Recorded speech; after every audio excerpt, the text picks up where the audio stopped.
எங்களை வெற்றி சிறக்க பண்ணுகிறவர், எங்கெல்லாம் எல்லா இடங்களிலும் எங்களை வெற்றி சிறக்க பண்ணுகிறவர், எப்பொழுதும் வெற்றி சிறக்க பண்ணுகிறவர். ஒரு கிறிஸ்தவனுக்கு எப்போதுமே வெற்றி தான். எத்தனை பேர் ஆமென் சொல்ல விரும்புறீங்க?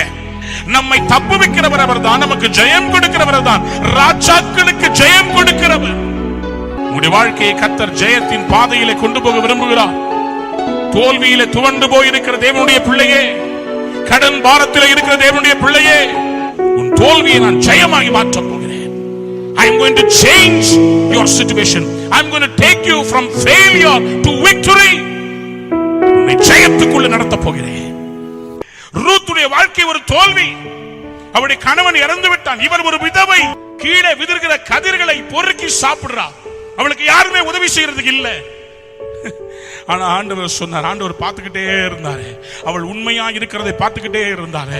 தன்னுடைய மாமியாராகிய நகோமியை, நான் போக மாட்டேன், உம்மோட தான் இருப்பேன், உம்முடைய ஜனம் தான் என்னுடைய ஜனம், உம்முடைய தேவன் தான் என்னுடைய தேவன், என்னைக்கு உம்முடைய தேவன் என்னுடைய தேவன் என்று அந்த அடைக்கல பட்டணத்துக்குள்ள அவள் வந்து விட்டாளோ, ஆண்டவர் போட்டாரு, டிக்கு போட்டு சொன்னாரு, இனி ஃபெயில் கிடையாது, இனிமேல் நீ பாஸ். கைகளை உயர்த்தி ஒரு அல்லேலூயா சொல்லுங்க.